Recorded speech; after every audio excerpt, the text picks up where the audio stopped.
आज से अपने देश में आपराधिक कानून जो है उसमें एक मौलिक बदलाव करते हुए, एक जिससे कहते हैं कि ब्रिटिश जमाने के जो कानून थे, आईपीसी हो या इंडियन एविडेंस एक्ट हो या सीआरपीसी, कहने के लिए वो 1973 में उसका अमेंडमेंट हुआ, लेकिन मूल रूप से वो ब्रिटिश जमाने से ही चला आ रहा था। उनको एक बदलाव की समय के साथ जरूरत महसूस हुई और तत्कालीन सरकार ने इसको लॉ कमीशन के पास रिफर किया। इस मैटर को उनसे एक रिपोर्ट बनाई कि क्या क्या बदलाव आपराधिक कानूनों में हो सकता है।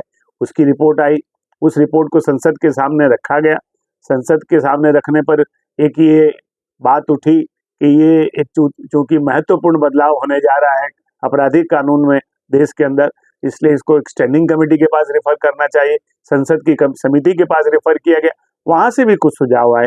उन सुझावों को इनकॉर्पोरेट करने के बाद गृह मंत्री जी ने इसको पिछले साल दिसंबर में संसद के सामने रख करके इसको विधिवत तरीके से ध्वनिमत से 20 या 21 दिसंबर के दिन पास हुआ।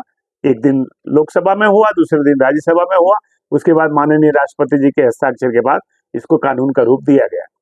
अब यह है कि इंडियन पेनल कोड जो भारतीय दंड संहिता थी, उसकी जगह पर अब नया बना है भारतीय न्याय संहिता, जिसको BNS, ठीक है। और पहले क्रिमिनल प्रोसीजर कोड की जगह बन गया है भारत नागरिक सुरक्षा संहिता। और तीसरा था इंडियन एविडेंस एक्ट, जिसकी जगह बन गया है भारतीय साक्ष्य अधिनियम BSA। अब इन तीनों कानूनों में जहां जहां समय के साथ जो थोड़ी बहुत बदलाव की जरूरत महसूस हुई, उनको किया। बहुत से शब्द ऐसे थे जो ब्रिटिश जमाने से थे, उर्दू वगैरह, जो आज रिलेवेंट नहीं है, उन शब्दों को हटाया गया। कुछ सेक्शंस, पहले 511 सेक्शन थे आईपीसी में, अब लगभग 357 सेक्शन कर दिए गए। उसी तरह से ये जो भारतीय नागरिक सुरक्षा संहिता जो है, जो जिसने सीआरपीसी को रिप्लेस किया है, उसमें कुछ सेक्शंस बढ़ाए गए, क्योंकि प्रोसीजर को जरूरत महसूस हुई कि कुछ तो और सिंप्लीफाई किया जाए। उसी तरह से भारतीय साक्ष्य अधिनियम में जो इंडियन एविडेंस एक्ट था, पहले ये था कि इलेक्ट्रॉनिक एविडेंस को किस तरह से माना जाता है, डॉक्यूमेंट्री एविडेंस को कैसे साबित किया जाता है, तमाम उसको सिंप्लीफाई कर करके कि इलेक्ट्रॉनिक एविडेंस आज के जमाने में उसको किस तरह से मानना चाहिए, डॉक्यूमेंट किस तरह से हो, एफिडेविट के द्वारा भी साक्ष्य दी जा सकती है, कमीशन अपॉइंट करके भी साक्ष्य दी जा सकती है। कोई जरूरी नहीं कि आदमी उसी कोर्ट में जाए। कमीशन जैसे सिविल में होता था कि एक कमिश्नर अपॉइंट हो जाता था, उसी तरह से कमीशन के ऊपर भी एविडेंस रिकॉर्डिंग हो सकती है।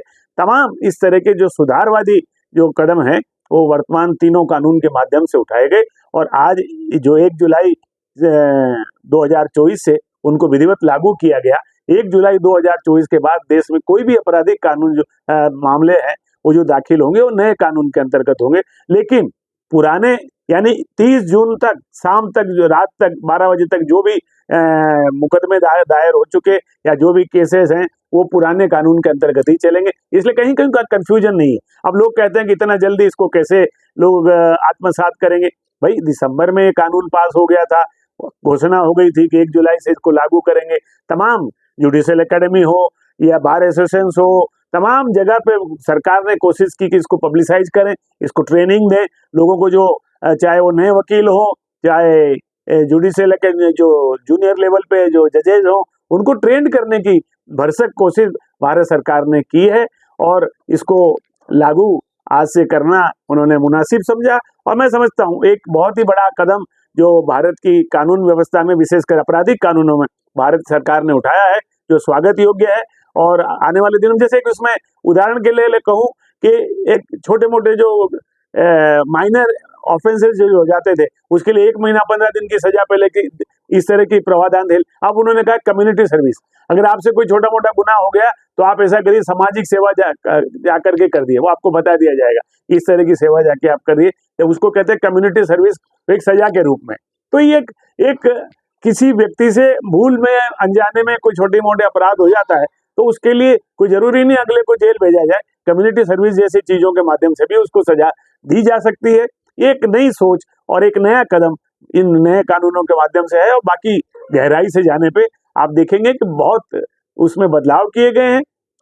विशेषकर नारी सशक्तिकरण को लेकर के, नारी सुरक्षा के मामले में, बच्चों की सुरक्षा के मामले में इसमें बहुत बदलाव हुए हैं, जो आप भारतीय न्याय संहिता में देखेंगे। उसी तरह से प्रोसीजर जो है भारतीय नागरिक सुरक्षा संहिता, उसमें भी प्रोसीजर के हिसाब से भी महिलाएं जब केस करने जाती हैं या बच्चों के संबंधित कोई भी मान लो अपराध कोई करता है, एक बहुत अच्छा कानून बना करके एक विधिवत तरीके से नया उसको कोडिफाई किया गया है।